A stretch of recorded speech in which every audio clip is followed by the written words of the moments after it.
हाँ जी एवरीबॉडी। सो कैसे हैं आप सब लोग? बढ़िया हैं? चलिए sir, welcome to the very first classroom of corporate and economic laws. New syllabus भाई, न्यू सिलेबस। देखो, चलो पहले एक बात समझते हैं यार कि कॉर्पोरेट लॉ, इकोनॉमिक लॉ, आप कौन हो? मेरा नाम है सी एस दिव्य मिगलानी और लॉ पढ़ाता हूँ मैं। ठीक ठाक पढ़ा लेता हूँ, जो बताता हूँ उसकी मैराथन करा देता हूँ, स्टडी मटेरियल पूरा करा देता हूँ, है ना? एक एक क्वेश्चन सॉल्व करा देता हूँ, स्कैनर पूरा करा देता हूँ, सब क्लासरूम में, सब क्लास में। कुछ ज्यादा फालतू मेहनत नहीं, बाकी सारी मेहनत जो है बाकी सब्जेक्ट्स पे करो। यहाँ के लिए थोड़े कूल बैठो। और एक और चीज मैं पहले ही मान लेता हूँ कि आपको कुछ नहीं आता है सर। आता है तो आपके लिए एडेड एडवांटेज है, नहीं है तो we will start everything from scratch itself. क्योंकि देखो, बहुत सारे लोग ट्रेनिंग करने चले गए होंगे, भूल गए होंगे। तो मैं भी यही मानता हूँ कि आप भूल गए, कोई टेंशन वाली बात नहीं है। साथ भी कभी बहू थी, टीचर भी कभी स्टूडेंट। चल, आगे चलते हैं। फिलहाल आज के टॉपिक के बारे में बात करते हैं, corporate and economic law. Sir हमारा नया पेपर है। लॉ हमने पहले भी पढ़ा है, आपको पता है। हाँ हाँ, बहुत सारों ने तो मेरे से इंटर में पढ़ा होगा। खैर कोई बात नहीं। कॉर्पोरेट एंड इकोनॉमिक लॉ, पहले तो ये बताओ ये लॉ क्या है?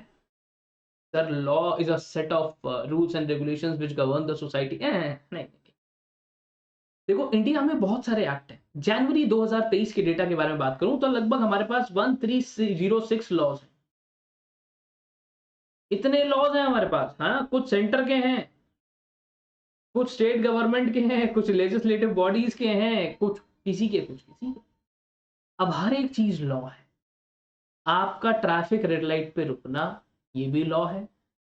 आपका आपके स्कूल में जो एडमिशन हुआ था वहां पर भी चीजें लॉ के हिसाब से चल रही थी। आप मेरे पास आए हो यहाँ, ये भी चीजें लॉ के हिसाब से हैं भाई। आप ये पढ़ रहे हो, ये चीजों पे भी लॉ अप्लाई हो रहा है। कोई गड़बड़ करके तो देखे। ऐसा नहीं है। हर एक पॉइंट पे आपके जीएसटी भरने से लेकर सामान खरीदने तक, आपकी शादी से लेकर एक इंसान की डेथ तक, हर एक जगह पर कोई ना कोई किसी ना किसी तरीके का लॉ बना ही हुआ है। तो हमें क्या ये सब पढ़ने, आपने सुना होगा शायद, क्रिमिनल लॉ है ना? कोई इंसान भाई सुसाइड नहीं कर सकता, इस बात पे भी लॉ है, पता है? हाँ, वेपन्स वेपन्स के ऊपर लॉ है। Code of civil procedure, criminal procedure, ऐसा तो कुछ सुना ही होगा। सावधान इंडिया क्राइम पेट्रोल देख लिया होगा कभी कभी। अच्छा, अब ऐसे ही लॉ के अलग अलग कैटेगरीज बनाई, ठीक है? एक कैटेगरी निकल कर आती है कॉर्पोरेट लॉ और एक निकल कर आती है इकोनॉमिक लॉ। कॉर्पोरेट लॉ में हम सबको पढ़ना होता है एक एक्ट जिसका नाम है कंपनीज एक्ट 2013। जो किस पर अप्लाई होता है? सारी कंपनीज पर अप्लाई होता है जी। नाम ही है कंपनीज एक्ट। ट्रैफिक रूल्स मतलब ट्रैफिक पे अप्लाई हो रहे हैं। कंपनीज एक्ट मतलब कंपनीज एक्ट पर अप्लाई हो रहा है, सारी कंपनीज पर अप्लाई हो रहा है, सॉरी। तो सर यहाँ ये हमारे को 2013 में याद आया क्या? नहीं नहीं नहीं। देखो, जैसे धीरे धीरे इंसान, पहले बंदर था, हमारे पूर्वज पहले बंदर थे, आपके होंगे, चलो मेरे थे। धीरे धीरे बनते बनते अभी मैं थोड़ा इंसान दिखता हूँ, बंदर कम दिखता हूँ। अपग्रेड हुआ ना? आपके फोन के अंदर भी तो एप्लीकेशंस अपग्रेड हो रही है ना? तो ऐसे ही कंपनीज एक्ट भी आज का नहीं है। It was long back in the year 1850, joint stock companies act, then amendment came 18, then it was joint stock companies act 1866, 1882, 1886, then here comes again companies act, पूरा रिपीट हो गया। फिर आपके फोन में आप चीजों को अपडेट करते रहते हो और एक दिन आता है जब आप फोन ही पलट देते हो। ऐसे ही देन कम्स कंपनीज एक्ट 1913, जिसको फिर बहुत बार अमेंडमेंट हम करते रहे, अपडेट करते रहे, चलाते रहे।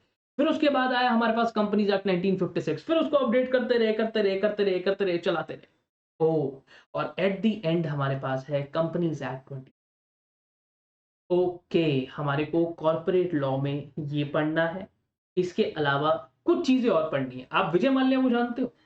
हाँ सर, पैसे लेके भाग गया हमारे सारे हैं। ओके, इंडिया में इंसॉल्वेंसी केसेस को लेकर बड़ी प्रॉब्लम थी। अब आप ऐसा समझो, आपने किसी जगह पर पैसे लगाए हैं। आज हम बात करते हैं एफडीआई की, वो कंट्री हमारे यहाँ पैसा लगा रही है, जापान हमारे यहाँ बुलेट ट्रेन चला रहा है। भाई सेमीकंडक्टर की बातें हो रही है इंडिया में लगने की। सेमीकंडक्टर, हाँ, ये जितनी गाड़ियां लेट मिल रही है, क्यों मिल रही है? सेमीकंडक्टर की वजह से मिल रही है। आप फॉरेन इन्वेस्टमेंट को अट्रैक्ट कर रहे हो इंडिया में कि फॉरेन इन्वेस्टमेंट आ। देखो, अब कोई इंसान अगर आपके यहाँ पैसे लगाए और पैसे कोई लेके भाग जाए, है ना, नीरव मोदी की तरह, मेहुल चौकसी की तरह, विजय माल्या की तरह, कह रहे तो सर फिर क्या करेंगे? कह रहा कोई बात नहीं सर, टेंशन मत लो, हमने आपको दिया insolvency and bankruptcy code 2016, IBC act भी बोल सकते हो। इंडिया में इंसॉल्वेंसी केसेस तो बहुत हैं, सॉल्व ही नहीं हो पाते थे। ये लोग आए, इन्होंने कहा अब जैसे जेपी ग्रुप ही क्यों ना हो, बहुत सारे और इंसॉल्वेंसी केसेस हैं यार, बहुत सारे लोग दिवालिया हो जाते हैं। आज के थोड़ी दिवालिया हो रहे हैं, बहुत साल हैं, बहुत मतलब बहुत टाइम हो गया। अच्छा, किसने गो फर्स्ट एयरलाइंस के बारे में सुना था? Essar steel, Dewan housing finance limited, SREI group. Sir Sahara के बारे में सुना था? ये सहारा के बारे में सुना था। और वीडियोकॉन, भूषण स्टील, बहुत सारी चीजें हैं यार। ठीक है, अब देखो, उसके बाद इसके बाद अगर एक डेटा की बात करूं, जो मैं आपको ऑफिशियल वेबसाइट्स अभी नहीं दिखा रहा हूं, आगे चल के ऑफिशियल वेबसाइट्स आपको दिखानी शुरू कर देंगे कि आईबीबीआई के अंदर काम कैसे होता है। आईबीबीआई मतलब एक बॉडी है, बीवी बीवी किसी की नहीं आई है इसके अंदर। ठीक है, चलो, ओके ओके ओके। कुछ एक रीसेंट एक आधा केस सर आगे चल के, यार जब चैप्टर पढ़ोगे तब सब बताओ। इसके अलावा फिर हम बात करते हैं कॉर्पोरेट गवर्नेंस की। कॉर्पोरेट गवर्नेंस जो है ना यार, बहुत पहले हमारे पास ये टॉपिक ओल्ड सिलेबस में 10 नंबर का अलग से आया करता था, but this was part D. Ultimately part D होता था, आपकी बारी यहाँ पार्ट ए के अंदर ही आ गया है। ओ, तो कुछ इस तरीके का डिस्ट्रीब्यूशन यहाँ देखने को मिलता है। कंपनीज एक्ट आपके पेपर में 40% है, इस 60% का 40% है, ध्यान रखना। ये कॉर्पोरेट लॉज 60 मार्क्स का पेपर में आएगा, जिसमें से 40 मार्क्स का कंपनीज एक्ट, 10 मार्क्स का आईबीसी और 10 मार्क्स का ही आपके पास कॉर्पोरेट गवर्नेंस, सोशल रिस्पॉन्सिबिलिटी, ये सब चीजें आए। ओके, ठीक है। अब एक बात को समझो, क्या सर एक थोड़ा सा और बताओ कॉर्पोरेट लॉ के अंदर। चलो कंपनीज एक्ट पे आते हैं। अब आपने सुना होगा यार, कंपनी है इंडिया में, कितनी कंपनीज हैं? इंडिया में कुछ कंपनीज वंपनीज होंगी ना, देखा होगा सुना होगा कभी। समहाउ डेटा के हिसाब से हमारे पास 1.48 मिलियन कंपनीज के आसपास है, लगभग 1.5 करोड़ कंपनीज। अब ये कंपनीज का डेटा अगर मैं निकालने जाऊं तो हर एक स्टेट के हिसाब से, हर एक ईयर के हिसाब से डेटा निकल के आता है, मिनिस्ट्री की वेबसाइट पर अवेलेबल है। अब देखो एक बात बताओ, आपने ट्रैफिक रूल्स जो बनाए हैं, वो ट्रैफिक रूल्स, वो रेड लाइट सब पे अप्लाई होती है। अगर मैं बाइक पे जा रहा हूं, मैं स्कूटी पे जा रहा हूं, या मैं वो ओला की स्कूटी पे जा रहा हूं जिसमें कभी कभी आग भी लग जाती है, तो कह रहा सर उस पर, ट्रक वाले पर, सब पर अप्लाई होते हैं। ऐसे ही जब कंपनीज एक्ट बनाया गया तो ये बोला गया कि सर ये it applies to every company. अब कंपनी जैसे, भाई सीधी सी बात है, आपने एक गाड़ी खरीदी तो भी लॉ अप्लाई होता है। हाँ, आप उस पे आरटीओ, टैक्सेस, इंश्योरेंस, ये सब पे करते हो, फास्ट टैग लगवाते हो, लेफ्ट साइड पे 2 स्टिकर्स लगे होते हैं, गाड़ी की नंबर प्लेट इंटैक्ट है, मिरर्स बराबर हैं, हेडलाइट्स जल रही हैं, हर एक चीज पे सीट बेल्ट आपने लगाई है। तो गाड़ी के इनकॉर्पोरेशन से लेकर, फॉर्मेशन से लेकर, जिस दिन आपकी गाड़ी 10 साल पुरानी हो जाएगी डीजल सर, उसके बाद आप दिल्ली में नहीं चला सकते, सरकार ने मना किया हुआ है। तो मतलब फ्रॉम इनकॉर्पोरेशन टू डेथ, जीने से लेके मरने तक, जैसे हमारी जिंदगी का सब कुछ भगवत गीता में लिखा हुआ है, कह रहा सर कंपनी का यहाँ लिखा हुआ है। तो कंपनी फॉर्म कैसे होती है, कंपनी बनाई कैसे जाती है, कंपनी को कन्वर्ट कैसे किया जाता है? कन्वर्ट कैसे किया जाता है मतलब, आज आपका मन है कि यार चलो मैं कन्वर्ट कर लेता हूं, मैंने ग्रेजुएशन कर ली, अब मैं सीएम में कर लेता हूं। मूड बदल गया भाई साहब, सीएम में करते करते आप कहते हो साथ में कुछ और भी कर लेता हूं। बहुत सारे स्टूडेंट्स ऐसे हैं जो बीच में कोर्स छोड़कर कहीं और ज्वाइन कर लेते हैं, कहते हैं यार नहीं हमारे को नहीं करनी सीएम। ऐसा थॉट नहीं लाना है माइंड में, मुझसे बात कर लेना यार, कोई बात नहीं। ठीक है, अकॉर्डिंगली इन्वेस्टमेंट लोन। अब एक बात बताओ, जैसे आपने सुना होगा यार, एक चीज बताओ, डेट इक्विटी पता है, एक रेशो होती है डेट इक्विटी। ठीक है, डेट इक्विटी रेशो आइडियल क्या है? 2:1। अदानी की डेट इक्विटी चल रही थी एक टाइम पे 20:1। गवर्नमेंट कंपनीज को अलाउड है 6:1, ये भाई साहब की चल रही थी 20:1 when he was the richest person. Sir आपने बताया जैसे इंडिया में जो सबसे बड़ी मतलब 1.48 मिलियन कंपनीज हैं, जिसके अंदर लिमिटेड बाय शेयर्स 1.47 है, सबसे बड़ी कौन सी है? रिलायंस, रिलायंस इंडस्ट्रीज लिमिटेड, ये सबसे बड़ी कंपनी। ओ, अब एक कंपनी कितना लोन ले सकती है? भाई आपके ऊपर होता है ना, आप लोन लेने के लिए जाते हो। जैसे एक जोक आपने सुना होगा, मेरे पास एक फोन आया, उसने बोला आप क्या करते हो? मैं कहा समोसे बेचते हैं। समोसे, समोसा ले लो। कह रहा अच्छा अच्छा अच्छा। मैंने कह रहा लोन कितना चाहिए? मैं कहा 300 करोड़ रुपए का लोन चाहिए।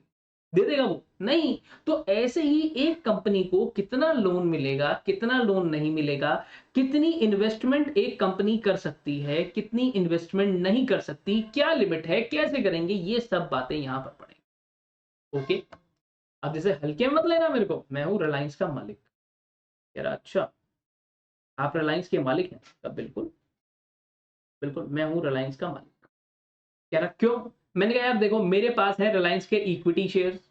अब जिसके पास भी इक्विटी शेयर्स होते हैं वो इंसान कौन होता है? उस कंपनी का मालिक होता है। हाँ, ये बात तो ठीक है। अगर आपके पास रिलायंस के इक्विटी शेयर्स हैं तो सर आप रिलायंस के मालिक हो। हाँ, एक मिनट, अब ठीक है। देखो, बात को समझो। अब यहां पर अगर मैंने रिलायंस के अंदर, मैं कहता हूं अगर मैंने रिलायंस के अंदर 2000 रुपीज लगाए हैं, 2000 रुपए लगाए हैं, उसका एक शेयर इतना महंगा है, चलो मैं कहता हूं 2000 करोड़ रुपए लगाए हैं मैंने रिलायंस के अंदर, तो मैं रिलायंस को बोलूंगा ना भाई मेरे को कुछ तो मिलना चाहिए, इससे अच्छा तो मैं कोई जमीन ले लेता, उसको किराए पे चढ़ा देता, वहां से मेरे को रिटर्न आती, मैं किसी बैंक में एफडी करा देता, वहां से पैसे आते। रिलायंस कहता रो मत तू यार, तू रोता बहुत है, तो मैं तुम्हारे को तुम्हारे इक्विटी शेयर्स के ऊपर एक रिटर्न दूंगा, जिसे हम कहते हैं डिविडेंड। ओह! तो ये डिविडेंड क्या होगा? कैसे होगा? कितना होगा? कब-कब डिस्ट्रीब्यूट किया जाता है? जैसे आपको भी तो जो भी घर में कमाई होती है उसका एक हिस्सा आपको मिलता है ना, प्रॉफिट शेयरिंग आपको कुछ ना कुछ मिलती है। इक्विटी शेयर होल्डर्स को भी पैसा मिलता है। तो सर रिलायंस रिलायंस से पैसा आता है आपको, हाँ? और कंपनियों से भी आता है, बताऊँ? बस आता कितना ये मत पूछो। कोई अठन्नी दे देता है, कोई चवन्नी दे देता है, ऐसे ही। Accounts and audit. अब एक बात बताओ यार, ये जीएसटी क्यों है?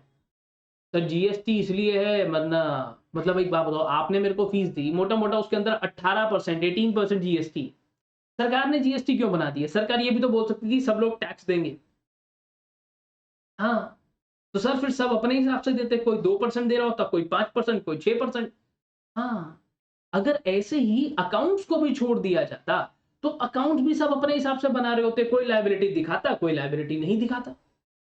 कुछ कोई कोई बैलेंस शीट अपने हिसाब से बनाता, कोई प्रॉफिट एंड लॉस नहीं, क्या कहते हैं, ट्रायल बैलेंस बिना बनाए प्रॉफिट एंड लॉस अकाउंट बना देता, कोई बुक्स ऑफ अकाउंट्स नहीं बनाता।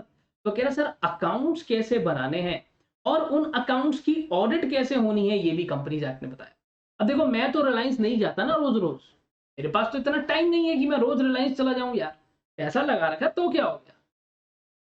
हाँ, मैं तो रोज रिलायंस नहीं जा सकता, और रिलायंस मेरे को आने भी नहीं देता रोज, कहता भाग यहाँ से, मैं बड़ा शेयर होल्डर।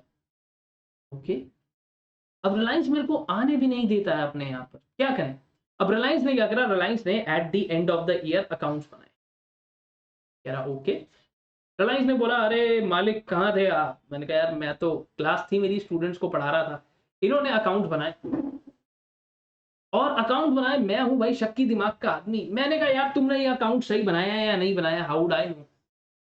कह रहा फिर, मैंने कहा मेरे को शक है तुम। कह रहा तुम क्या बैठे बैठे घर पे सावधान इंडिया देखते रहते हो क्या? मैंने कहा हाँ भाई, मेरे को नहीं पता, ये अकाउंट चेक कर। ये मेरे को कहता है कि यार आओ चेक कर लो। मैंने कहा भाई यार अकाउंट्स चेक कर, मेरे को आते होते तो मैं अकाउंट्स ना पढ़ा रहा होता, मैं कंप्यूटर सेक्रेटरी बंदा हूँ यार। कह रहा ओके, फिर क्या करेंगे? मैंने कहा एक इंडिपेंडेंट इंसान को अपॉइंट करेंगे, जो आकर आपके अकाउंट्स की ऑडिट करेगा, और इसे हम कहते हैं ऑडिटर। भाई जो मैनेज करता है मैनेजर, जो टीच कर रहा है टीचर, जो ड्राइव कर रहा है ड्राइवर, जो कंडक्ट कर रहा है कंडक्टर। तो सुना होगा ना, मेरा बालम थानेदार चलावे जिप्सी, हाँ बस ठीक है, ड्राइव कर रहा है ड्राइवर, ऑडिट करेगा तो ऑडिट। अब ऐसे ही बहुत सारी बार, बहुत सारी सिचुएशंस में ऐसा होगा जब रिलायंस को अपने डिसीजंस तो लेने होंगे, पर क्या वो मालिक के पास आ जाएगा पूछने बार बार? मैं कहा इतना टाइम तो है ही नहीं मेरे पास। दुकान पर दो तरीके से काम होता है, छोटे मोटे डिसीजन जो हैं वो वहां का स्टाफ ही ले लेता है, पर अगर कोई बड़ा डिसीजन लेना होगा तो वो जाएगा मालिक से पूछने। आप बहुत बार किसी शॉप पर सामान लेने के लिए जाते हो, वो कहता है भैया मालिक तो है नहीं अभी, वो आएंगे फिर आप पैसे ले जाना। ओके, तो ऐसे ही जो भी डे टू डे एक्टिविटीज हैं उनको करने के लिए बोर्ड ऑफ डायरेक्टर्स इनके पास है, वो बोर्ड मीटिंग करते हैं और अपने फैसले डे टू डे अफेयर्स के ले लेते हैं। बट यही अगर कोई बड़ा सिनेरियो है, कुछ बड़ी बात है, तो कह रहा सर फिर बुलाया जाएगा मेरे को, यानी कि इक्विटी शेयर होल्डर्स को, और इनसे अप्रूवल लिया जाएगा। अप्रूवल बाय टर्म्स ऑफ, ये टर्म शायद आपने सुनी हो, जिसे हम कहते हैं share holders resolution.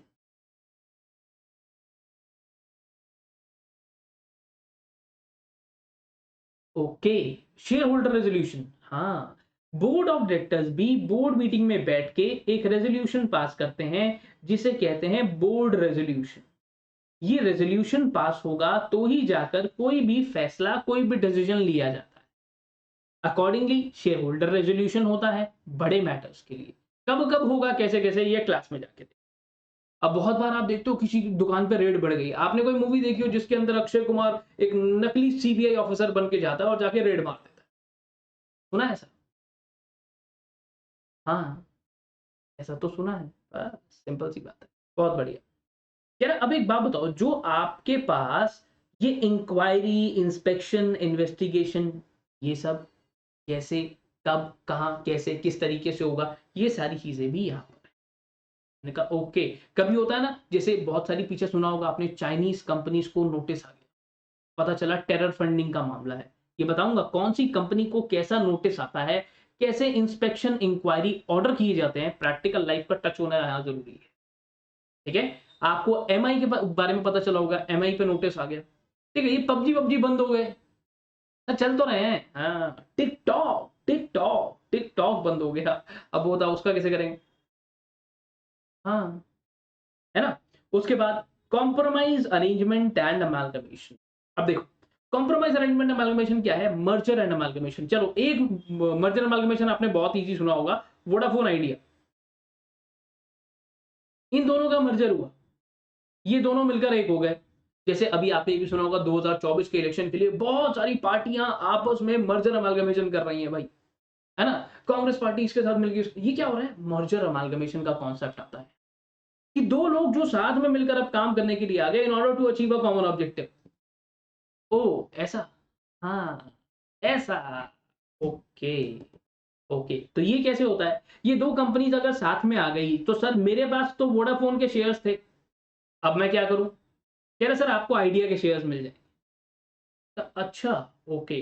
Tata, coarse, बहुत सारे बैंक्स आपने सुना होगा कि मर्ज हो गए। सुना है?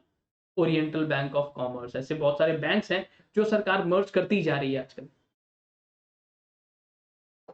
देखो, जिसमें से कुछ बैंक्स का नाम है Canara bank, PNB, bank of Baroda, Indian bank, UI, I mean union bank of India and state bank of India. इन सबको सरकार ने क्या करा? सरकार ने कहा सबको इकट्ठा कर दो। ओके, ऐसा क्या? हाँ, और उसके अलावा कुछ रीजनल सेंट्रिक बातें भी हुई, इतना ज्यादा डिटेल में नहीं जाते। और आगे चलते हैं इंडियन बैंकिंग सेक्टर के अंदर। देखो, जैसे पंजाब नेशनल बैंक और न्यू बैंक ऑफ इंडिया 1993 के अंदर एक हो गए थे। बैंक ऑफ मदुरा लिमिटेड, इसको मर्ज कर दिया गया था आईसीआईसीआई बैंक के साथ इन द ईयर 2001।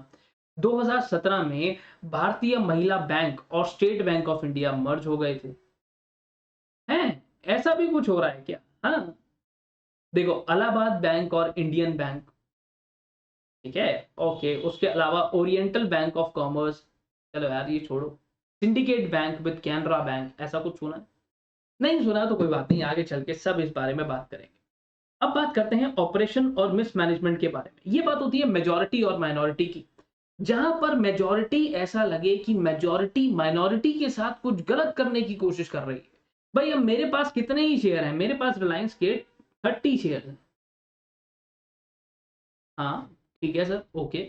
अब इन 30 शेयर्स वाले की कोई सुनेगा क्या? वो सब तो अपनी चलाते रहेंगे। मुकेश अंबानी का यार मेरे पास 3 करोड़ शेयर है, तू क्या 30 शेयर लेके आगे बढ़? वो सब अपनी करते जा रहे हैं, मेरी सुन ही नहीं रहे हैं। तो that is a matter where majority does any act which is prejudicial to minority. जो माइनॉरिटी की सेहत के लिए, माइनॉरिटी के इंटरेस्ट के लिए ठीक नहीं है, वो मैटर आता है ऑपरेशन मिसमैनेजमेंट का। ओ ऐसा क्या? जी हाँ, ऐसे मैटर के अंदर क्या होगा, कैसे होगा? टाटा के अंदर ऐसा हुआ था। अगर आपने सुना हो, साइरस मिस्त्री जिनकी गाड़ी में डेथ हो गई, उस मैटर के अंदर ऐसा कुछ देखने के लिए मिला था। प्रैक्टिकल टच भर भर के मिलेगा। किसी दिन इंटरव्यू में बैठ गए और उसने गलती से भी लॉ का पूछ लिया, तो ऐसा हो जाएगा, इंटरव्यूअर को ये लगेगा कि भाई इसको लॉ आता है। एडेड एडवांटेज, कॉस्टिंग तो आती है इसको, सब आता है, पर लॉ बहुत अच्छा आता है। देखो, अगली बात पे आते हैं, about the insolvency and bankruptcy code 2016।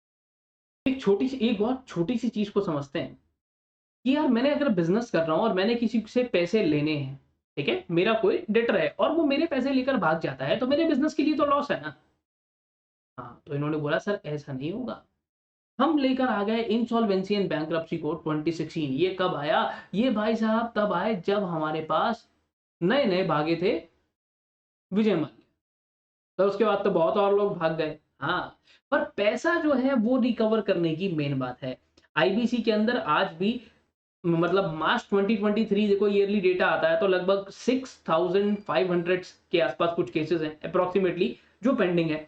हाँ, इनके आने के बाद ऐसा ज़रूर हुआ है कि पहले हर एक इंसान अलग लड़ता था। इंडिविजुअल के लिए अलग एक्ट था, डेटर्स के लिए अलग एक्ट था, बैंक के लिए RDD I mean recovery of debt due to bank and financial institutions, ये सब के लिए अलग एक्ट था। इन्होंने बोला नहीं सर, ऐसा नहीं है। अब हमारे पास जो रिकवरी है, पैसा निकलवाना होता है ना कि बहुत बंदों से पैसा लेना, आपके पैसे नहीं दे रहे हैं। पैसे रिकवरी जो सक्सेस रेशियो है that has been increase to 36%। Oh! 36% admitted claims जो हैं वो हमने सक्सेसफुली रिकवर कर लिए। इसके अंदर पैसा भी बहुत होता है भाई, पैसा भी बहुत होता है। हाँ, बहुत पैसा फँसा हुआ होता है। ठीक है? चलो 36% हमारा जो सक्सेस रेट है, देखो हर एक जगह पर ना अलग-अलग आर्टिकल्स के अंदर अलग-अलग सिचुएशंस देखने को मिलती है। ठीक है? ओके। एस्सार स्टील, ठीक है? आरबीआई ने रेफर किया था एनसीएलटी को। अच्छा ये तो मैंने बता ही दिया ना, आईबीसी के केसेस तो मैंने बता ही दिए। तो अब यहाँ पर अगर मान लो कोई कॉर्पोरेट पर्सन है, कोई कंपनी है जिसको बंद करना है, एस्सार स्टील पकड़ लो। उसके अंदर एप्लीकेशन किसने लगाई? आरबीआई ने। कोई एप्लीकेशन लगाएगा और आईबीसी उसके पीछे पड़ जाएगा। हाँ भाई, सुना है तेरे पास पैसे नहीं है देने के लिए, ला हमारे को बैलेंस शीट दिखा। अब उस इंसान से पैसे रिकवर करके सब लोगों को दिलवाएगा। ओ जैसे फुकरे मूवी में हुआ था। हाँ हाँ, फुकरे मूवी में हुआ था, उससे उन लोगों से क्या नाम है उसका, अन्नी, कोच साहब, है ना, ये सब लोग है ना उसके अंदर। जब वो लॉटरी का झांसा देते हैं, पैसे सारे डूब जाते हैं। हाँ, और उसके बाद वो मंत्री जी बीच में आते हैं, वो आके पैसे रिकवर कराते हैं। कुछ सॉर्ट ऑफ ऐसा ही छोटी-सी एक कहानी चलेगी, जिसमें सब समझ में आ जाएगा कि कोई कॉर्पोरेट पर्सन अगर है, अगर वो इंसॉल्वेंट हो गया है, तो उसे रिज़ॉल्व कैसे किया जा सकता है। होता है ना, आप बहुत बार बीमार हो जाते हो, तो आप क्या करते हो, मेडिसिन्स लेके ठीक हो जाते हो। तो क्या उसे रिज़ॉल्व कर सकते हैं? बीमारी होती है या तो इंसान, सीधी-सी बात है, कोविड में या तो लोग रिकवर हो गए या तो उनको भगवान को प्यारे प्यारे हो गए। तो ऐसे ही कॉर्पोरेट इंसॉल्वेंसी रेज़ोल्यूशन प्रोसेस के अंदर या तो इट विल बी रिज़ॉल्व्ड, या तो हम उसको रिज़ॉल्व कर लेंगे, नहीं तो क्या होगा, सीधा-सीधा liquidation of the corporate person. इसको बोलेंगे जय भगवान जी, जय श्री राम, राम नाम हो गया इसका। ओह! ऐसा क्या कह रहा है? हाँ, अगला आता है पर्सनल इंसॉल्वेंसी, इंडिविजुअल वाले थोड़े से मैटर्स। अब बात आती है कॉर्पोरेट गवर्नेंस की, सोशल रिस्पॉन्सिबिलिटी की, सस्टेनेबिलिटी की। ये कॉर्पोरेट गवर्नेंस क्या है भाई? कॉर्पोरेट गवर्नेंस बहुत सुनने को मिला है। ओह! ऐसा क्या? देखो, कुछ ना रूल्स हैं और रेगुलेशंस हैं जिससे आपकी कंपनी चलती है। तो अगर कॉर्पोरेट गवर्नेंस की बहुत सिंपल सी डेफिनिशन के बारे में बात करूँ, तो वो रूल्स, वो रेगुलेशंस जो आपकी कंपनी को चलाते हैं। 4 पीस पर बेस्ड होते हैं, क्या कॉन्सेप्ट्स हैं और दिक्कत कहाँ-कहाँ आती है, क्या प्रैक्टिसेस हैं, और अगर कोई फैमिली बिज़नेस निकल कर आ गया, तो सर वहाँ पर क्या होगा? कॉर्पोरेट सोशल रिस्पॉन्सिबिलिटी ये क्या है? सीएसआर, जैसे आप लोग भी क्या करते हो, अपनी जितनी कमाई हुई उसका कुछ ना कुछ हिस्सा गरीबों में बाँट देते हो, या कोई रेड लाइट पे आ गया, माए ऐसे करके उसने बोल दिया तो आप उसको पैसे दे देते हो। एक बार फिर से करके दिखाना, नहीं, ठीक है? अब ये सीएसआर क्या है? CSR is corporate social responsibility, ठीक है? It is already written over here. अब ये सीएसआर क्या होता है कि कुछ कंपनीज को बोला गया कि भाई तुम लोग बड़ा पैसा कमा रहे हो। ओह! ऐसा क्या? हाँ, कुछ लोगों को बोला तुम लोग बहुत पैसा कमा रहे हो भाई, तुम अपने प्रॉफिट का 2% ऑफ योर प्रॉफिट खर्च करोगे लोगों की भलाई में।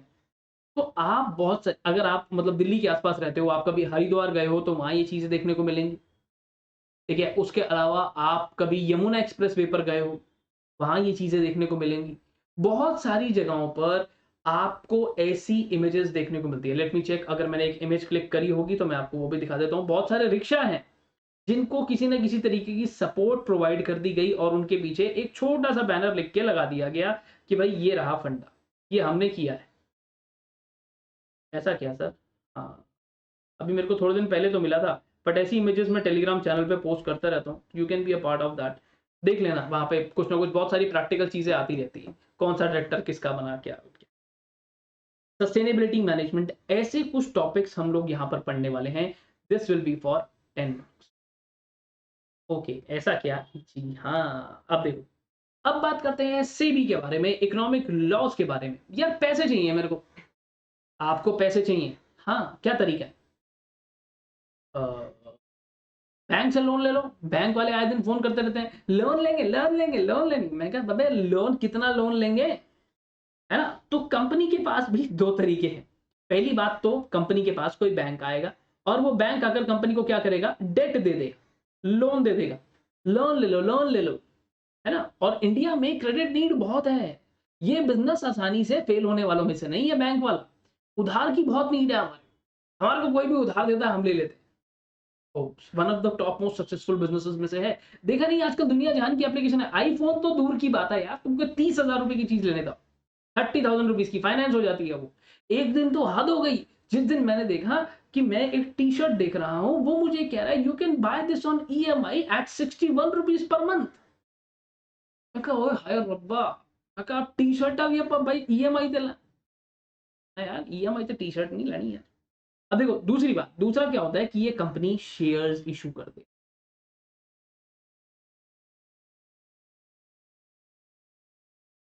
ओह! शेयर्स इश्यू कर दे। हाँ, आजकल स्टॉक मार्केट बड़ा चल रहा है ना, बड़ी सारी दुनिया जाती है, ट्रेडिंग करती है, पैसे खराब करके आ जाती है। नहीं, नहीं। बहुत सारी कंपनीज़ क्या करती हैं, आईपीओज़ लेकर आती हैं, that is public offer of securities.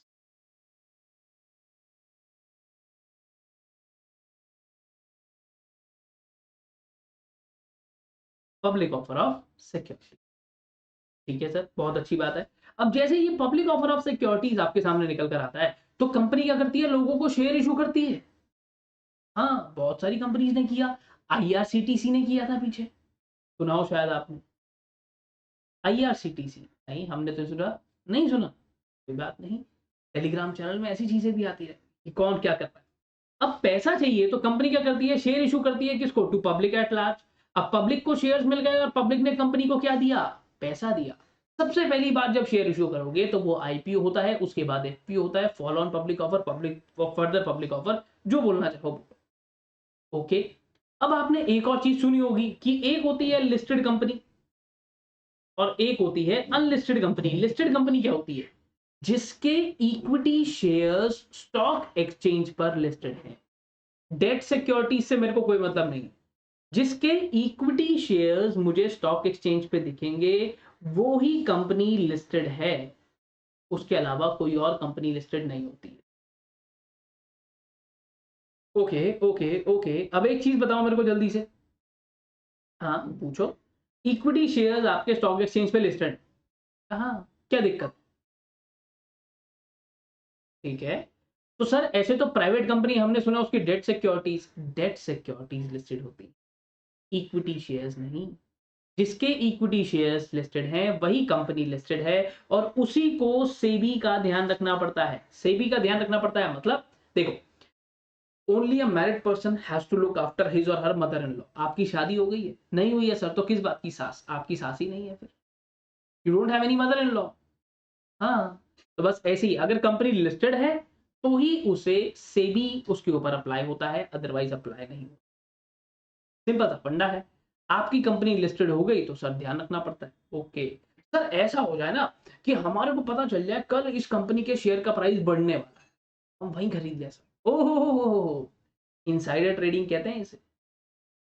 घर बैठे शॉर्टकट, है ना? घर बैठे आपको पता चल जाए कल इस कंपनी के शेयर का प्राइस बढ़ने वाला है और उसके बाद सर धुआंधार तरीके से कमाई हो जाए, मजा। तो ऐसा क्या? बड़ा मजा आया।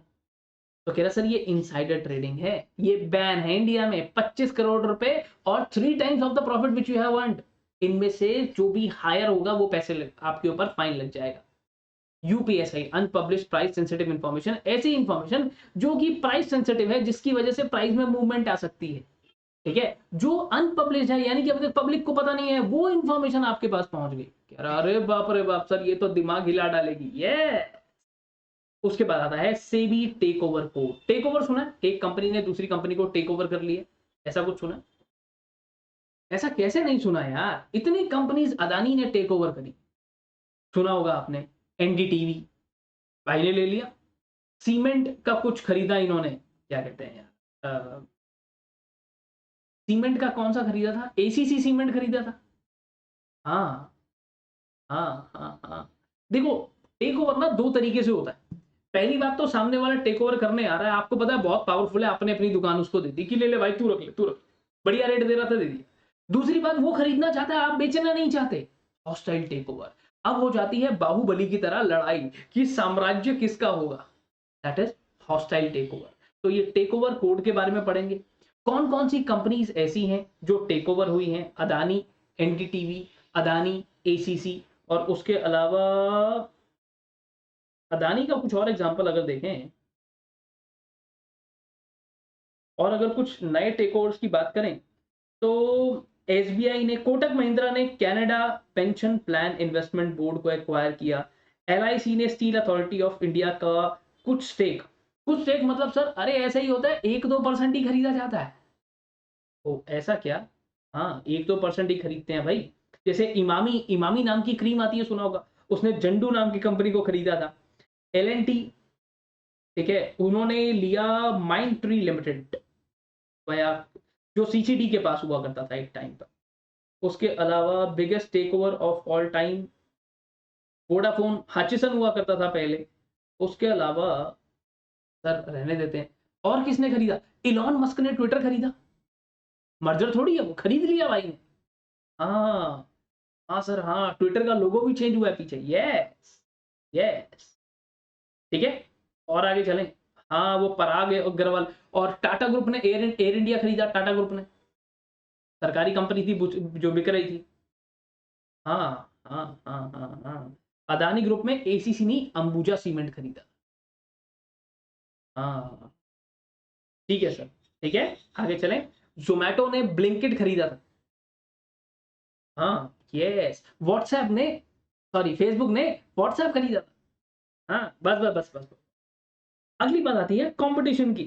कंपटीशन, यस, अब जो कंपटीशन बाजार में हो रहा है, सरकार कहती है कंपटीशन सही होना चाहिए। मैंने कहा ओके, यार कंपटीशन सही कैसे होता है? मैंने कहा कंपटीशन सही ऐसे होता है कि सबको बराबर का मौका मिले। भाई मैंने अपनी क्लास का प्राइस रखा 5000 रुपीज, मान लेते हैं, आप कहो 5000 रुपीज तो बहुत ज्यादा है, ठीक है, मैं तो स्टूडेंट्स को कहता हूँ कोई प्रॉब्लम नहीं है, आप मेरे को बोलो, मैं आपको 500 रुपीज में भी दे सकता हूँ। मेरे पास अपनी 2017 या 18 की रिकॉर्डिंग होंगी, मैं आपको दे दूंगा, मैं रख लो 500 रुपए में, 500 रखो, ऐश करो। अब कहोगे 500 रुपीज, फिर अटेम्प्ट लग जाएगा, फिर दिक्कत में आ जाओगे। 6 महीने की कॉस्ट 500 रुपए हम भर के तैयार, है ना। कपड़े हमारे को लेने हैं महंगे, शूज लेने हैं महंगे, फोन चाहिए आईफोन, पता नहीं कौन सा 15 आने वाला है, 16 आने वाला है, 15 प्रो मैक्स हमारे को लेना है सर। पढ़ाई करा दो 500 रुपए में, है ना। यस, यहाँ तो एफर्ट लग ही नहीं रहा है बेटा, यहाँ तो टीम बैठी ही नहीं है। मेरे पास भी तो जितने हैं सबकी सैलरी ऐसे ही है, 200 रुपए, 300 रुपए, 250 रुपए में कोर्स दे दूंगा। भाई मेरे साथ थोड़ा मुश्किल है, ठीक है। अब बात को समझो, बात को समझो। तो अब क्या हुआ, मैं कहता हूं कि भाई मैं यहाँ पर अपनी क्लासेस को सेल कर रहा हूँ, अपने एडमिशन ले रहा हूँ, इधर से कोई और आ जाता है जो फ्री में क्लासेस दे रहा है, कंपटीशन हो सकता है? नहीं। मार्केट में मेरी समोसे की दुकान है, मैं समोसा बेचता हूँ 15 रुपीज का एक या 20 रुपीज का एक दूसरा दुकानदार आ जाता है जो कहता है कोई बात नहीं, 20 रुपीज में एक समोसा, एक पे एक फ्री। समझ में आ रहा है, वो मार्केटिंग कर रहा है, नया नया आया है, वो आके कहता है समोसे फ्री, अब मैं लड़ सकता हूँ उससे? नहीं। एक रिक्शा वाले हैं, जो रिक्शा वाला क्या कर रहा है, आपको ड्रॉप करके आता है मेट्रो स्टेशन, जिसके चार्जेस हैं 30 रुपीज। एक दूसरा रिक्शा वाला आ गया जो सबको फ्री में छोड़ रहा है। कंपटीशन हो सकता है? कंपटीशन नहीं हो सकता है सर। आपके पास जो मोबाइल फोन है उसमें आप रिचार्ज करवाते हो, एक कंपनी आ गई जिसने बोला सारे के सारे मोबाइल फोन फ्री 6 महीने के लिए, आप लड़ सकते हो? नहीं लड़ सकते। This term is known as predatory pricing, जो रिलायंस ने यूज किया था जब उसने जियो को लॉन्च किया था, कंपटीशन कमीशन ऑफ इंडिया, वहां पे हुए। अब एक और केस सुनो जो कंपटीशन कमीशन ऑफ इंडिया के अंदर आया। गूगल, अगर आपको पता हो तो गूगल कुछ ऐसी एप्लीकेशंस आपके फोन के अंदर डालकर देता है जिनको आप डिलीट ही नहीं कर सकते। हाँ, और कुछ जगहें तो ऐसी हैं जहां पर गूगल आपको बताएगा कि आपकी पूरी की पूरी, आपके पास कोई और ऑपरेटिंग सिस्टम है गूगल के अलावा? नहीं, एप्पल है, एप्पल को छोड़ो ना, एप्पल का तो इंटरफेस ही अलग। आपका पूरा एंड्रॉइड सिस्टम गूगल पे बेस्ड है। 12,000 कुछ करोड़ रुपए की पेनल्टी लगा दी थी पीछे उसके ऊपर कॉम्पिटिशन सीसीआई ने। क्यों लगा दी थी? किस लिए? आपने एप्लीकेशन बनाई, गूगल बताएगा कि भाई मेरा प्ले स्टोर तुम्हारे को अलाउ कर रहा है या नहीं, आपके पास कोई और ऑप्शन ही नहीं। कहीं और से डाउनलोड कर लो तो वो वार्निंग देता तुम्हारे फोन के अंदर जितने क्रेडिट कार्ड इन्फॉर्मेशन है, बैंक बैलेंस है, सब उड़ जाएगा। आप डर के मारे डिलीट कर देते हो। और बहुत सारी ऐसी डिफॉल्ट एप्लीकेशंस हैं जिनको आप डिलीट ही नहीं कर सकते। हाँ, गूगल अलाउ ही नहीं करता। हाँ, और गूगल को हर एक चीज पता है आपके बारे में, हर एक चीज। आप इस टाइम पे कहां पर बैठे हो, आपको किसका फोन आया है, किसका मैसेज आया है, आपने किसको क्या टेक्स्ट किया है, गूगल को सब पता है। आपकी लोकेशन तक पता है, आप कहां से कहां घूम रहे हो। ओ ऐसा क्या? हाँ, वेरी इजी। ओ तो कंपटीशन कैसा होना चाहिए, मीनिंग क्या है, ऑब्जेक्टिव क्या है, और ये सीसीआई क्या है, कंपटीशन कमीशन ऑफ इंडिया, बहुत बार न्यूज में भी आया है, इस बारे में भी पढ़ेंगे। अब आता है FEMA, foreign exchange management act 1999। 49 section है इसके अंदर, पर जो घुमा के रखता है भाई साहब ये स्टूडेंट्स को पूछो मत। एकदम ऐसे है ये, क्यों हिला डाला ना वैसे वाला। फेमा क्या है और एफडीआई क्या होती है? हम बार बार कहते हैं यार बाहर से पैसा आता है हमारी कंट्री में। अब देखो ऐसा समझो, बाहर कोई कंपनी है, ठीक है, वो इन्वेस्ट करने के लिए रेडी है, अब वो इन्वेस्ट करना चाहती है इंडिया में। इंडिया के बाहर से इन्वेस्टमेंट आ रही है इंडिया में, this is FDI, foreign direct investment in India. अब ये एफडीआई को लेकर कौन कौन सी जगहों पर पैसा लग सकता है, कौन सी जगह पर पैसा नहीं लग सकता? सर रियल एस्टेट में लगवा लो, नीला काला पैसा उसके अंदर। हाँ, प्रॉपर्टी की वैल्यू का 20% ही तो वाइट में पेमेंट होती है क्या, कितना लगाया जा सकता है? एग्रीकल्चर के अंदर लगा लो, जो इनकम है वो एग्जाम्प्ट है, कंस्ट्रक्शन में लगवा लो। ओह, तो ये सब चीजें जो हैं, ये इतनी सारी कंपनीज हैं। मैकडॉनल्ड्स जब इंडिया में आया तो पैसे तो भाई बाहर से ही लाया होगा ना, यहाँ थोड़ी पैसे मिलेंगे। ये एफडीआई कैसे आई? बुलेट ट्रेन का कॉन्सेप्ट हमारे पास है, क्या पैसा कहाँ से आ रहा है, कहाँ से आ रहा है? ये इतनी सारी कंपनीज इंडिया में आ रही हैं, इन्वेस्ट कर रही हैं, एफडीआई कैसे हो रही है? ओह, इसके अलावा ये देखेंगे कि कौन कौन सी जगहों पर अलाउड है, कौन सी जगहों पर अलाउड नहीं है। आपने सुना, चलो एक और चीज सुनो, आपको पता होगा फेसबुक ने पैसा लगाया रिलायंस के अंदर, पता है ये? है? नहीं, ये तो नहीं पता था हमारे को। ओहो, तो सर ये बाहर से पैसा आ रहा है, ये तो मैंने सुना ज्यादातर गुजरात में जाता है। नहीं नहीं, एज ऑफ नाउ 2023 के डेटा के हिसाब से महाराष्ट्र सबसे ज्यादा इमर्ज कर रहा है, कर्नाटका और गुजरात को भी पीछे छोड़ दिया भाई। ओ ऐसा क्या? ठीक है, सबसे ज्यादा पैसा हमारे पास सिंगापुर से आ रहा है, लगभग 17 बिलियन यूएस डॉलर्स। उसके बाद ठीक है, तो सर अभी तो रशिया से बहुत काम हो रहा है हमारा, तुम्हारा डेटा जो है मुझे नहीं पता कहाँ से आ रहा है। ठीक है, एफडीआई का कॉन्सेप्ट आज का नहीं है, बहुत पुराना है। It was doctor Manmohan Singh in the year 1991, जब न्यू इकोनॉमिक पॉलिसी आई थी तो ये इंट्रोड्यूस हुआ। लग रहा है कुछ कुछ चीजें नई नई पढ़ रहे हो मेरे साथ। ओके, ठीक है। अब डिपेंड करता है कि एफडीआई से जो पैसा आ रहा है वो कहाँ लगाया जा रहा है, क्या उसके लिए आपको अप्रूवल चाहिए, मे आई कम इन सर की तरह, या तो फिर आपको अप्रूवल नहीं चाहिए, आप सीधा भी आ सकते हो। ठीक है, और इंडिया की आज के टाइम पे 2022 के हिसाब से एफडीआई के अंदर एक Kearney's foreign direct investment confidence index list है, उसके अंदर हम 16वें पोजीशन पर आते हैं। ओ ऐसा क्या? ठीक है, और ये एफडीआई वाला कोई ऑफिस भी है, आरबीआई देखता है, नोएडा। ओके, ठीक है, चलो और आगे चलते हैं। हमारे एफडीआई सही चल रही है, हाँ, पोस्ट कोविड हमारे पास 22 या 23% इंक्रीज है। आगे चलते हैं, देखो अब उधार लेना होता है, क्योंकि मैंने बताया हमारे को उधार की बड़ी नीड है भाई। इंडिया में बहुत उधार चाहिए, बहुत उधार चाहिए। अदानी का उधार अगर मैं आपको बता दूं तो आप एकदम सिर भन्ना जाएगा ऐसे। ऐसा क्या? सिर घूम जाए। जो सर जीडीपी बराबर है $3 ट्रिलियन के आसपास, तो शायद उसने बताया था यार, मैंने $2.2 ट्रिलियन, ऐसा कुछ। मैंने एक बार वीडियो बनाई थी, मैंने उसमें बताया भी था कि इस भाई पे इतना कर्जा है। ओ ऐसा क्या? पर प्रॉब्लम वाली बात नहीं है, क्योंकि उनकी इन्वेस्टमेंट बहुत है और सरकारी काम है सर। अब देखो, अब क्या होता है कि आपको पता चला होगा, एक और मजे की बात बताता हूँ। चाइना को मुकेश अंबानी जी जो हैं, उनके छोटे भाई अनिल अंबानी, उस बंदे ने चाइना के किसी बैंक से लोन लिया था, मुझे एग्जैक्टली फिगर याद नहीं है, शायद 500 करोड़ रुपए होगा, और वापस नहीं किया। तो ये क्या था? External commercial borrowing. आपने इंडियन बैंक से पैसा नहीं लिया, इंडिया के बाहर जो बैंक्स हैं आपने उनसे पैसा ले लिया उधार। ओ ऐसा हो सकता है, बिल्कुल हो सकता है। भाई आप भी तो ऐसा करते हो ना, कि आपकी कॉलोनी में जो बैंक है वहां से पैसे ना लेकर आपने किसी और बैंक से ले लिए।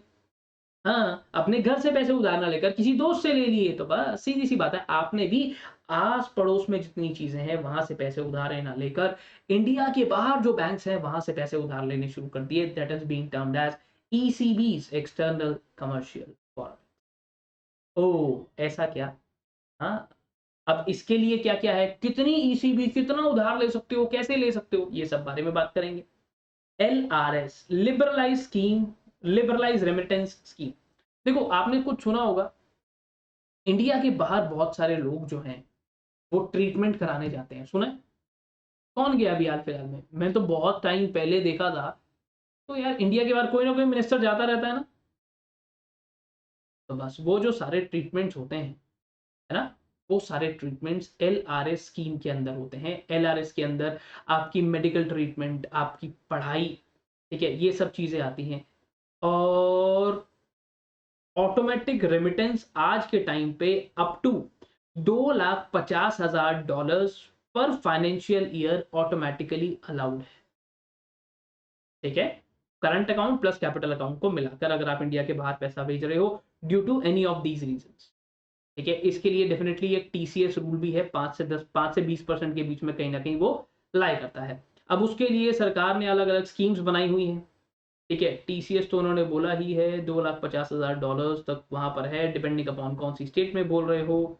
ओके, देखो एक और चीज बता देता हूँ कि गवर्नमेंट ने पोस्टपोन की थी implementation of the scheme to 16 May 2023, जो डेट जा चुकी है। ट्रांजेक्शन थ्रू, जो भी ट्रांजेक्शन आप इंटरनेशनल क्रेडिट कार्ड से करते हैं, सर वो तो हम बाहर जाते हैं घूमने के लिए तो भी खर्चा कर देते हैं इंटरनेशनल क्रेडिट कार्ड से, उसको एलआरएस में नहीं लेकर आते, उसकी टेंशन मत लो। 7 lakh rupees per individual in course of 1G 2। ठीक है यार, रहने दो। ठीक है, ओके, न्यू रेट, ये तो फिर टीसीएस के रेट्स हैं जो रिवाइज हुए हैं पीछे, उसमें कुछ चेंजेस आए हैं, कोई टेंशन वाली बात नहीं। ठीक है, एलआरएस फिलहाल इतने के लिए ही ध्यान रखना कि भाई जब आप एजुकेशन के लिए जाते हो, ठीक है, अपना पैसा दे रहे हो, या तो फिर आप क्या कर रहे हो, your education is being finance by loan. बाहर लोग पढ़ने जाते हैं तो वो क्या करते हैं, लोन ले लेते हैं। ठीक है, मेडिकल ट्रीटमेंट के लिए जा रहे हैं, उन सिचुएशंस के अंदर ये एलआरएस काम आता है, इस बारे में बात करें। बहुत सारे आपके फ्रेंड्स वगैरह होंगे जो बाहर पढ़ने चले गए, सर बाहर चले जाए अभी, अब तो इंडिया में सब मिल रहा है यार। तो इंडिया में सब मिल रहा है, टाइम था नहीं मिलता था, बाहर जाना सही था। क्या ना, अब बैंकिंग सेक्टर की बात करते हैं सर। हाँ, जैसे हर एक जगह का लॉ अलग है। आप अगर बाइक चलाते हो, स्कूटी चलाते हो, आप हेलमेट डालते हो, गाड़ी चलाते हुए डालते हो? नहीं। तो बस बैंक्स को बोला गया कि भाई देखो, तुम्हारे लिए बैंकिंग रेगुलेशन एक्ट ही तुम्हारी मदर है। ओ, और तुम्हारे लिए मेन बॉडी है आरबीआई। ऐसा क्या? हाँ, अब ये चीजें बीच में आई। बैंक को लेकर बोला गया कि तुम्हारे को अगर कोई भी पंगा है, कुछ भी समझना है, जैसे कंपनी के जीने से लेकर मरने तक कंपनी एक्ट बता रहा है सब कुछ, कि ना तुम्हारे लिए बैंकिंग रेगुलेशन एक्ट 1949 को समझना जरूरी है, यही अप्लाई होगा। और इसके साथ साथ securitisation and reconstruction of financial asset and enforcement of security interest act 2002। अच्छा देखो, बैंकिंग रेगुलेशन एक्ट की एक और बढ़िया बात बताऊं, यहाँ पर क्या है कि इस पूरे के पूरे एक्ट के अंदर पहले जब ये आया, it was known as banking companies act 1949, बाद में बैंकिंग रेगुलेशन एक्ट 1949 हो गया। फिर ये जम्मू कश्मीर पे अप्लाई नहीं होता था, देन इन द ईयर 1956 के आसपास आई गेस ये जम्मू कश्मीर पर भी अप्लाई होने लगा। उसके अलावा अगर हम लोग और बात करें, तो पहले क्या होता था, कोऑपरेटिव बैंक्स के ऊपर ये अप्लाई होता था, बट 2020 के अंदर एक अमेंडमेंट आई। निर्मला सीतारमन जो हमारी फाइनेंस मिनिस्टर थी, थे क्या है भी, तो अभी उस बिल के अंदर उन्होंने ये बोला कि जितने कोऑपरेटिव बैंक्स हैं सारे के सारे रिजर्व बैंक ऑफ इंडिया के अंडर आ जाएंगे, और आरबीआई को ये एबिलिटी दे दी कि तुम किसी भी मतलब जो बैंक्स ठीक लगते हैं उनको पकड़ के आपस में मर्ज करा दोगे विदाउट टू मॉरेटोरियम। ओ, तो ऐसे 1482 अर्बन और 58 multi state cooperative banks RBI की पावर के अंडर और आ गए। और इसके साथ ही साथ अगर हम लोग और बात करें, तो फर्दर एक और अमेंडमेंट है, 2021 में आई थी यार शायद वो amendment, if I am not wrong, 2021 में आई थी, for part that was for privatisation of two banks. ठीक है, वो तो काम हो ही गया ऑलरेडी। सर अच्छा, एक चीज और बताओ, सरफासी एक्ट ये क्या होता है? इसको कहते हैं सरफासी, सर फांसी लगा लेंगे, है ना। अब बैंक को अगर किसी से पैसा रिकवर करना है तो बैंक के पास पावर्स इस एक्ट के अंदर गिवन है। आपने बैंक से लोन ले लिया, आप उसे वापस नहीं कर रहे हो, बैंक को ये एक्ट दिया गया है कि भाई तुम्हारे पास पावर सारी यहाँ पर है, लिक्विडेटर को अपॉइंट करना, उसके यहाँ बंदे भेज देना, रिकवरी ऑफिसर्स को भेजना। तरीका क्या है, प्रोसेस क्या है, लीगल तरीका इसके अंदर मेंशन है, रिकवरी ऑफ डेट्स, कि बैंक के पास जो भी एसेट है, बैंक के पास जो आपकी रखी हुई सिक्योरिटी है, उससे बैंक कैसे पैसा रिकवर कर सकता है। ओके, अगली बात पे आते हैं, about the insurance sector. Insurance sector, हाँ, अब इंश्योरेंस सेक्टर क्या कहता है, कह रहा है सर इंश्योरेंस सेक्टर के अंदर तो इकलौते ऐसे इंसान हैं पूरे इंडिया के अंदर जो आपको जीने के नहीं, आपके मरने का फायदा आपको बता रहे हैं। कह रहा है हाँ सर, है ना। भाई मेरे को फोन करके अगला बार बार बोल रहा है कि सर अगर आपको कुछ हो गया तो, सर मान लीजिए आपको कुछ हो जाता है, आपको सर कोई एक्सीडेंट हो जाता है, मान लीजिए आपका, भगवान ना करे सर आपको कुछ हो जाता है। मैं कह रहे यार तू बार बार बोल रहा है भगवान ना करे, भगवान ना करे, और मेरे को ऊपर से डराया जा रहा है। तो इंश्योरेंस कंपनीज बहुत हैं, जीने के नहीं मरने के फायदे बताने वाले बहुत हैं।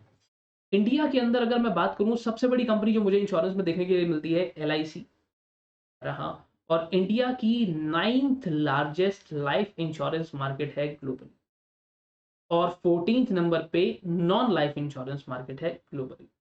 इंश्योरेंस के अंदर एक और आपने सुना होगा शायद, आयुष्मान भारत प्राइम मिनिस्टर्स जो स्कीम है, वो वर्ल्ड की सबसे बड़ी स्कीम निकल कर आ गई। ऐसा क्या? हाँ, हाँ। अच्छा देखो, पहले तो क्या होता था, इंश्योरेंस मैंडेटरी नहीं होता था, बाद में मैंडेटरी कर दिया गया। क्यों? इसलिए ताकि कल को अगर आपकी गाड़ी चोरी हो जाती है, आपको पैसे मिल जाएंगे भाई, आपको पैसे मिल जाएंगे, कोई टेंशन वाली बात ही नहीं। ऐसा क्या? बोला गया कि आपकी गाड़ी चोरी हो जाएगी तो सर हम आपको पैसे दे देंगे। पुलिस के लिए भी थोड़ा सा लोड कम हुआ कि चलो गाड़ी नहीं भी मिलती है, इसको पैसे तो मिल रहे हैं ना। वो कहते हैं इंश्योरेंस है ना, कोई दिक्कत वाली बातें नहीं है सर। कई तरीके के इंश्योरेंसेज हैं हमारे पास, लाइफ का है, आज के टाइम पे तो फोन ले लो उसका इंश्योरेंस है यार। फोन तो फिर भी मैंने बड़ी बात बता दी, शायद उससे छोटी चीजों का भी होता होगा। टायर, हाँ मैंने अपनी गाड़ी के टायर चेंज कराए, तो उसने मुझे बोला इसका इंश्योरेंस करा लो, मैं कहा टायर का भी? कह रहा हाँ, कह रहा हो जाता है। ओ ठीक है, ठीक है, ओके। और बहुत बार तो आपको शायद ये भी नहीं पता होगा, जो बहुत सारी फेमस पर्सनालिटीज हैं, ठीक है, वो अपने बॉडी पार्ट को और अपने टैलेंट को भी इंश्योर करा सकती है, ये पता है आपको? है, जैसे कैटरीना कैफ अगर अपने चेहरे को इंश्योर कराना चाहे तो वो भी करा सकती है। मेंटल एलिमेंट्स भी आजकल कवर हो जाती है। ऐसा क्या, कोविड-19 के बाद तो वैसे भी लाइफ इंश्योरेंस बहुत ही ज्यादा उफान पर आ गया। Okay, okay. इंश्योरेंस सेक्टर के अंदर अगर, पर नहीं नहीं नहीं भाई, नहीं नहीं नहीं, देखो, इंश्योरेंस सेक्टर के अंदर मैं बात करूं तो वहां भी बहुत सारी चीजें ऐसी हुई हैं भाई, बहुत सारी चीजें ऐसी हुई होंगी कि चीजें बदली हैं। अब अगर मर्जर एंड अमाल्गमेशन की बात करें, अरे यार तू कहाँ चला जाता, बार बार इधर उधर हो जाता है यार। अरे मैं इंडिया की बात कर रहा हूँ यार।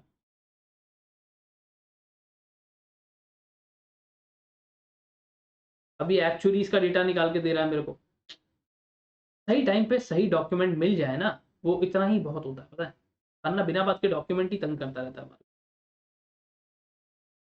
भारतीय एक्सा का नाम सुना है? भारतीय एक्सा जनरल इंश्योरेंस कंपनी है, ICICI Lombard general insurance company, इनकी डील हुई थी, ठीक है। उसके अलावा HDFC life insurance and max life merger deal, union bank of India and I India first life insurance company acquisition, PNB and Canara HSBC OBC life insurance company, और ये भी मर्जर हो चुका है, Reliance capital and AMP Sanmar life insurance company acquisition.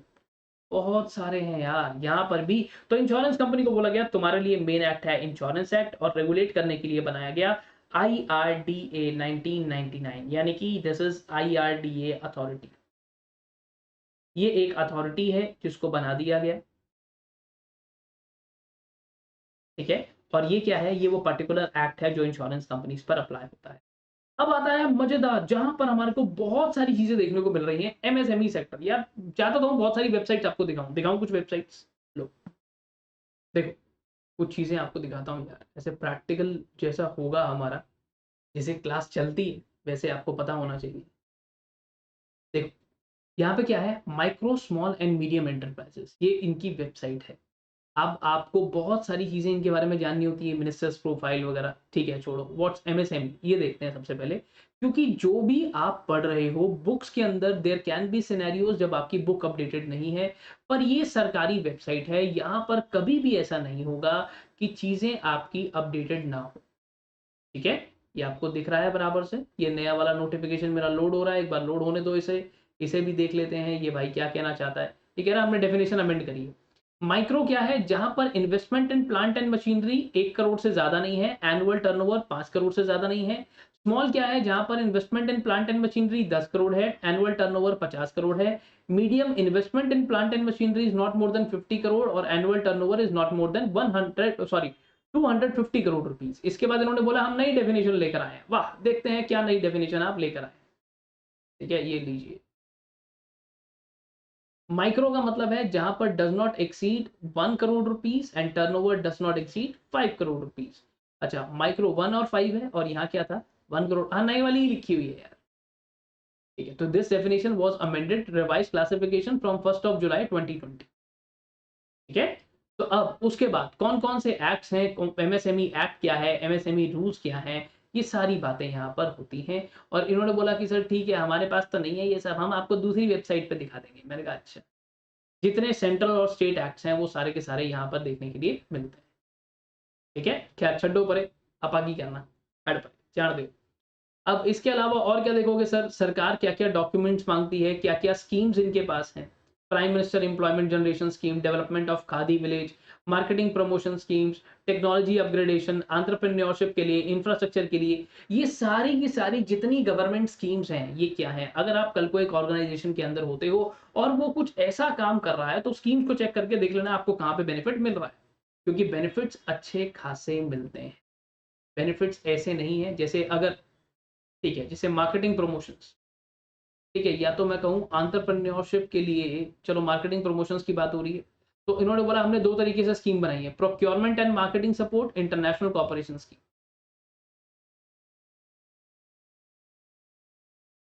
कि आपको business के अंदर मार्केटिंग तो करनी जरूरी है, अब वो मार्केटिंग कैसे करोगे, सब कंपोनेंट्स ये होने चाहिए। डिस्क्रिप्शन आपको दे दिया, हम असिस्टेंस कैसे देंगे, हम आपको फाइनेंशियल असिस्टेंस दे सकते हैं sir. Air fare, space rent, freight charges, advertisement, publicity charges, registration fees, membership certificate, export insurance premium, ये सब हम आपको रिइंबर्स कर देंगे।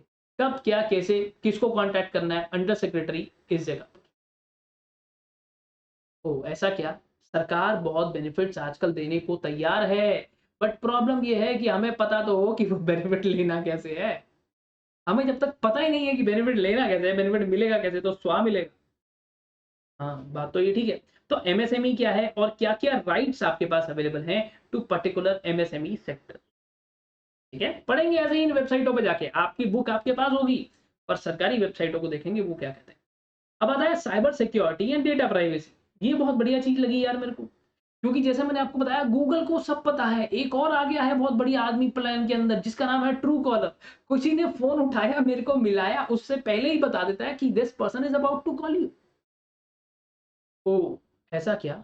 हाँ। अब यार देखो मेरा जो फ़ोन है, ठीक है? उसके अंदर अमेज़न मुझे कहता है you can save your banking details for faster checkout. मैं अपने बैंक डिटेल सेव कर देता हूँ उसपे। हाँ, ओटीपी आता है, क्लिक करता हूँ, ऑटोमैटिकली ओटीपी एंटर हो जाता है।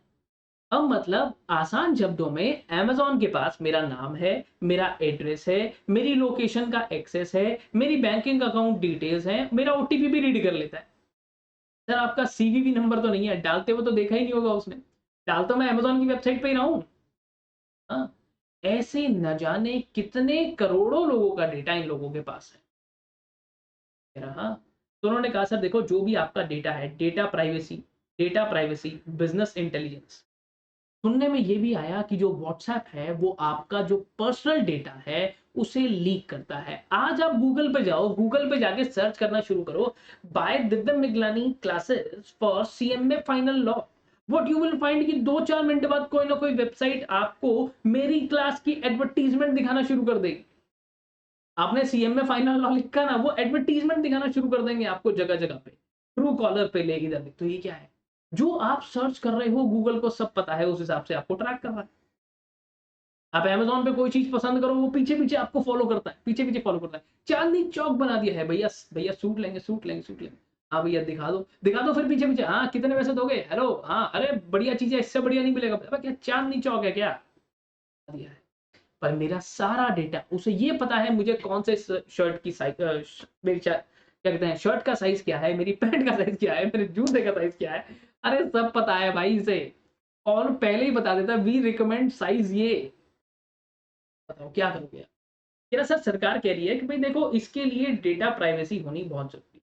आपका जो डेटा है वो प्राइवेट है, आप व्हाट्सएप पे किसी को कुछ भी भेज रहे हो, व्हाट्सएप को तो सब पता है ना किसको क्या भेज रहे हो। तो sir end to end encrypted है, अरे जरूरत पड़ने पर वो भी निकल जाती है भाई।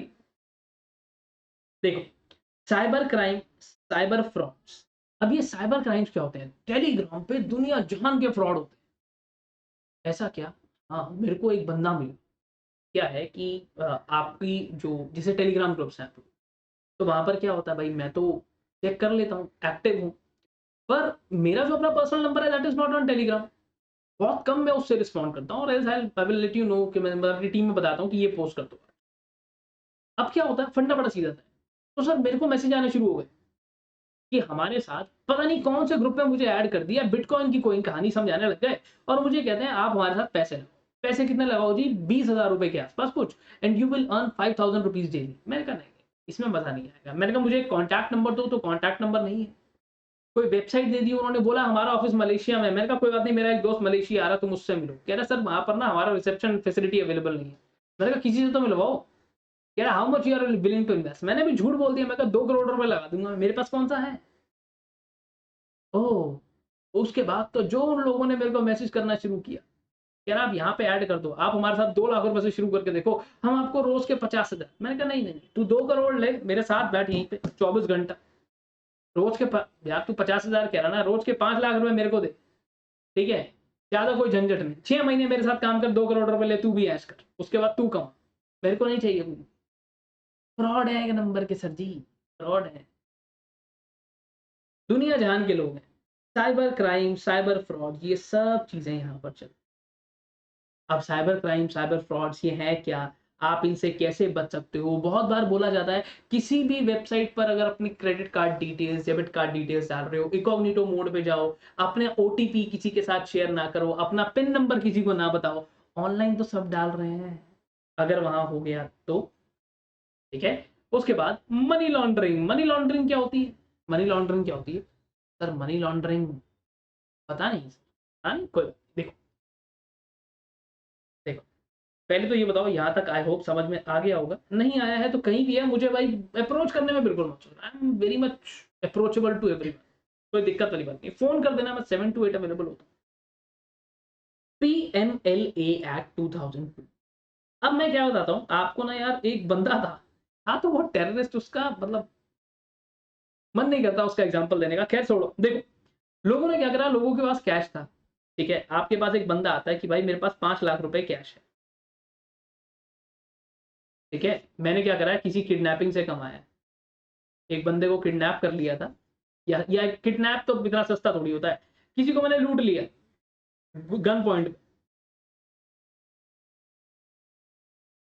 ठीक है? तो ये क्या है इसके पास?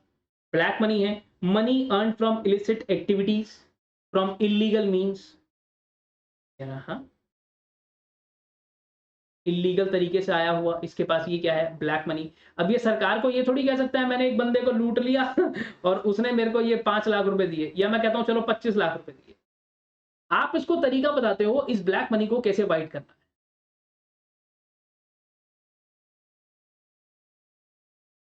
ठीक है? आपने इसको बोला कि यार तू एक काम कर, 25 लाख रुपए कैश है, तेरे घर में 4 बंदे हैं,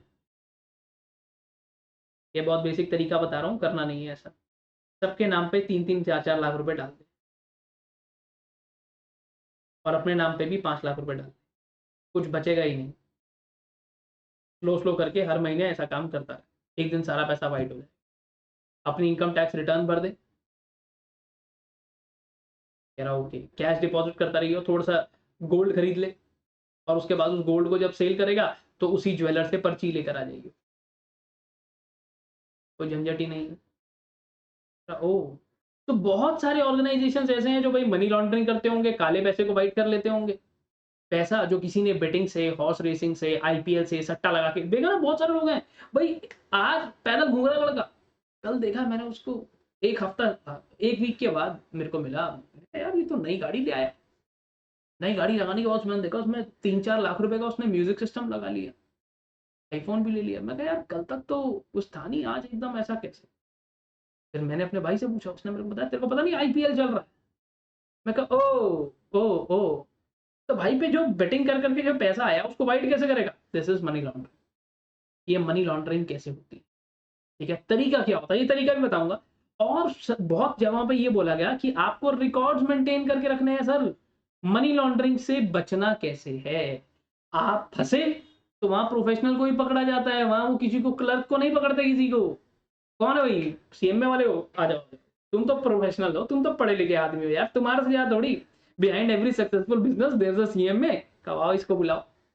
तो मनी लॉन्ड्रिंग नहीं करनी है ना, जुर्म है जुर्म, तेरा सर गड़बड़ हो जाएगी।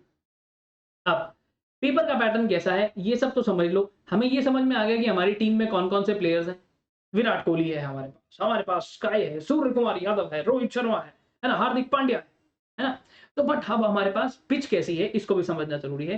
सेक्शन नंबर 1 कंपलसरी क्वेश्चन है, एक ही क्वेश्चन आता है, 10 मार्क्स के 2 क्वेश्चन ईच, यानी कि 20 मार्क्स का ये क्वेश्चन होता है।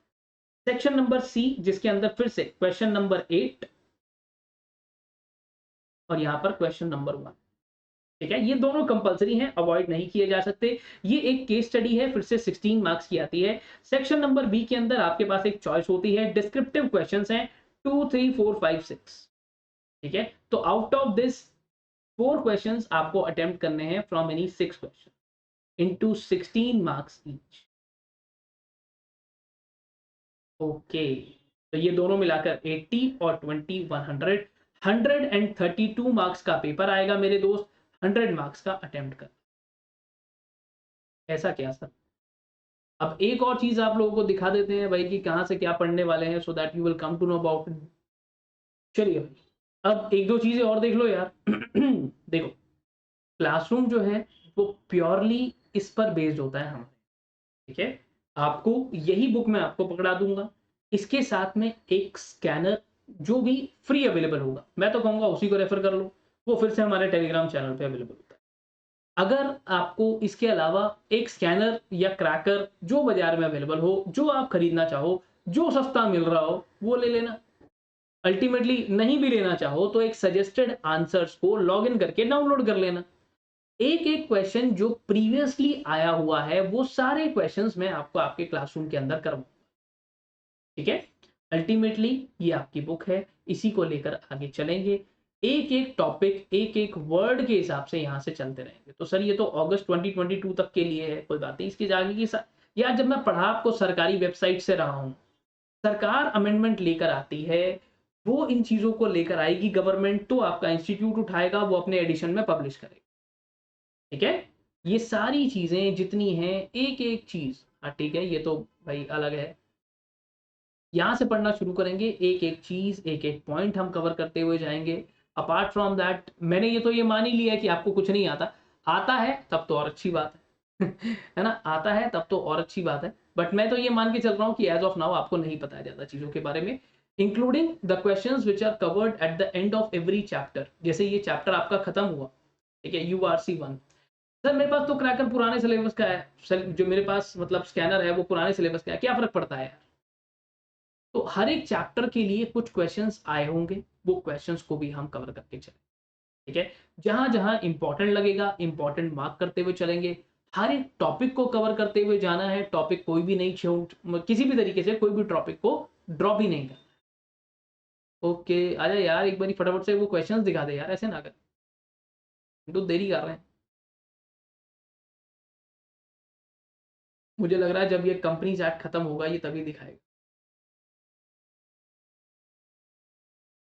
देखो, जैसे if I talk about these questions, जैसे ये एक्सरसाइज आपको अवेलेबल है, ये एक्सरसाइज कितने minimum number of members are required to form a public company along with section, जैसे बहुत आसान है यार इन चीजों को याद करना। पब्लिक कंपनी क्या है? Public company is section number 2, ठीक है, sub section sorry clause 71 definition में सिर्फ क्लॉज होता है। देखो अब सेक्शन नंबर 2, पब्लिक कंपनी को बनाने के लिए मिनिमम कितने लोग चाहिए? 7 लोग मिलकर एक कंपनी बनाते हैं। Clause 71, very simple and very easy to understand. तो इसके अंदर central government, state government both और by any of the above, मैंने हमेशा से बताया है, हमेशा से मोस्ट इंपॉर्टेंट के टाइम पे भी बताता हूं, मैराथन में भी बताता हूं, जब भी कुछ ऐसा दिख जाए ऑल ऑफ द अबव और एनी ऑफ द अबव, तो कह रहा सर इसकी प्रोबेबिलिटी बहुत ज्यादा है, मोस्ट ऑफ द टाइम्स यही आंसर होता है। ठीक है, लिमिटेड कंपनी में क्या लिमिटेड होता है? What is limited? Limited company के अंदर क्या लिमिटेड होता है? Liability of members either by shares और बाय गारंटी। तो ऐसे करके हर एक क्वेश्चन यहां से करते हुए चलेंगे। Let it be the MCQ है, चाहे आपके स्कैनर में से है। तो सर हम क्या करेंगे, आप बस बैठेंगे और अच्छे से मेरे साथ पढ़ाई करेंगे, रिवाइज करते रहेंगे उसको। हाँ, व्यूज पर तो कभी लिमिट मैंने लगाई ही नहीं। ठीक है, अच्छे से आप उसे पढ़ते रहेंगे और आगे चलते रहेंगे। ठीक है, जितने क्वेश्चंस जैसे यहाँ पर ट्रू एंड फॉल्स हैं, आपके पास फिल इन द ब्लैंक्स हैं। ठीक है, देन आफ्टर दैट इसके बाद आपको मिलेगा ये डिस्क्रिप्टिव टाइप क्वेश्चंस। बहुत बार तो पेपर में सीधा सीधा यही क्वेश्चन उठकर आ जाता है, बट स्टूडेंट्स के साथ एक बहुत माइनर सी प्रॉब्लम है कि स्टूडेंट कभी स्टडी मटेरियल को इतना ध्यान नहीं देते हैं। वो कहते हैं स्टडी मटेरियल तो पुराना है। अरे मेरे दोस्त, गोल्डन रूल है, स्टडी मटेरियल और स्कैनर मेरा छोड़ो, स्कैनर क्रैकर यानी कि पिछले, देखो वैसे तो हम लोग जो कवर करते हैं दैट विल बी लाइक, हम लोग जो कवर करते हैं दैट इज समवेयर अराउंड 2017 से पीछे के क्वेश्चंस में नहीं कराता हूँ, है ना, क्योंकि उससे पहले सिलेबस अलग था। बट इस सिनेरियो के अंदर लॉ में हम लोग 2015 2014 तक के क्वेश्चंस को कवर करेंगे। 5 साल से पीछे तो वैसे भी जाने की जरूरत नहीं है, पर अपन जाएंगे अपन सब करके आएंगे। ठीक है जी, चलो that's it from my side, all the best for your preparations. कुछ पूछना हो तो आप टेलीग्राम चैनल पे, मैं खुद हूँ यार, मेरे को एक बार जस्ट टेलीग्राम पे टेक्स्ट कर देना, I am personally available there, वहाँ पे टेक्स्ट कर देना, मेरे एंड से आपको call. Okay, but else for admissions the number is also provided. Thank you so much for your time. Bye bye, take care of yourself, all the best. कुछ पूछना हो just drop a comment. Bye.